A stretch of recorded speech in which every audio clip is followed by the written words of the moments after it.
What's up, everyone? It's Wednesday, and the middle of the week is what we are looking towards, trying to just do some more cardio, but get that leg pump. We had a huge upper body pump on Tuesday. We had kind of a posterior chain pump on Monday. So Wednesday, naturally, we're going to hit the quads a little more, and then we're going to also just be running a lot. All right, so this is our cardio day. This is the day that we kind of want you to keep moving for kind of a longer period of time. And here's how it's going to work. We're going to start off with a warm-up, of course. And the warm-up is going to be 7 of the world's greatest stretch on each side. All right, this is 2 rounds. 7 of the world's greatest stretch on both sides. And then you will do 7 hip rocks. All right, and then 1 minute of a squat exploration. Quick explanation on what each of these does for you. The world's greatest stretch pretty much does everything. That's why it's called the world's greatest stretch. It opens up your spine, it opens up your hips, your calves, your ankle, whatever it is, it's going to target it in some way, shape, or form. And if you want it to exaggerate it into one place or another that you feel more tight, you're welcome to do that on that slow and exaggerated movement. Then you go into hip rocks. This is really specifically used to open up those hips, especially for something like an overhead squat where you need that little bit extra mobility to keep your chest up. You do the hip rocks right, your knees will be really wide. You'll feel a deep stretch in your groin as you rock back, and then you'll feel it like switch places as you rock forward. Make sure that if you're working with a partner, you're making crazy good eye contact. It's really important. All right. After that, you go into that minute squat exploration. Exploration really just means do different things, right? Throw your arms in different directions. You'll see in the video some examples of that thing, but explore your squat from the bottom position for a full minute.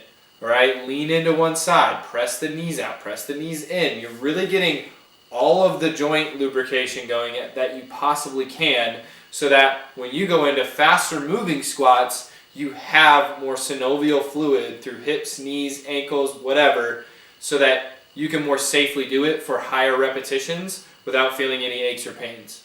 All right, so that's why you're doing that. 2 rounds, then you go into some line drills continuing this warm-up. Right, the line drills are going to elevate the heart rate a little bit more whilst continuing to get those hips and knees and ankles lubricated for the workout. All right, so I know I'm saying lubricate a lot, but I promise you it's worth it.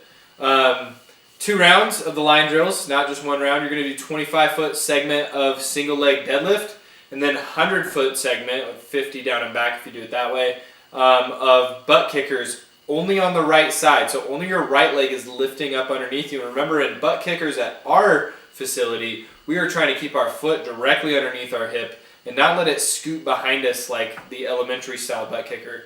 Another way to think about that is if your knee is facing the floor, you're doing it wrong, right? Have your knee facing forward. You're still kind of pulling up on the knee so that your hip flexor and your hamstring are kind of working things out against the hip. All right, so that's the way we do butt kickers. Remember, only doing the right side. You'll see it in the video if you're looking at it. And then you go into a 100-foot power skip. Power skips can be done a couple different ways. You can go for max distance or for max height. If you go for max distance, you're going to do less reps. If you go for max height, you're going to do more reps. All right, totally up to you. You can always make your Mario, whatever it is when he jumps and like hits the block and it makes the coin sound. You could always do that. To entertain yourselves. Next thing up is butt kickers only on the left side. So obviously, same thing as you did on the right, but on the left. Then we go into our actual workout. We got 4 rounds of 30 overhead squats, 30 front squats, and a 600-meter run.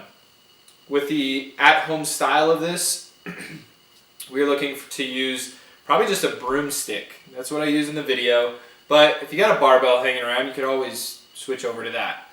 But basically, you're doing 60 squats in a row, so keep that in mind. 60 squats, 4 rounds. You're doing a lot of squatting, so keep it really light and work on getting better technique and just feeling more comfortable and confident in like the overhead squat or the front squat. And with an unweighted front squat, it helps to anchor the bar or the broom down with your chin. But you can also do a crossover position as well. That's totally fine. All right. That is the main piece of the workout. Next, we're going to go into the cool down and accessory. And it's going to be 3 rounds, 30-second hollow hold. Challenge yourself as much as you need to while keeping the rate of perceived exertion below a 5. So 50% effort on this. So if it feels like you just did max effort for 30 seconds, you're not really cooling down. You're increasing the stress instead. Then you're going to follow that up with 5 bird dogs on each side. I recommend staying on one side because bird dogs, believe it or not, take an extreme amount of focus to do them really, really well and to get the most benefit for them. Most people do them mindlessly, and they won't get as much benefit out of them. That being said, you're going to go 10 out of 10 RPE on your mental aspect of the bird dog, but remember 5 or lower for the actual exertion, which on bird dogs, most people aren't exerting themselves too hard. Cool? If you guys have any questions, make sure you leave them in the comments or reach out. But also keep in mind, in Sugar WOD, for those of you that are members, you have access to a link in there now where you can get a 15-minute free nutrition consult, right? Maybe the first session ends up being 30 minutes, who knows? But basically, all we do is we sit down, we take a look at what your goals are, and we try to meet you where you're at and start laying out the map to get you to where you're trying to go. All right, so if you're interested in that, click on the link, schedule an appointment. I'll be the one you're talking to. If you have any questions, again, just leave below. Thanks, guys.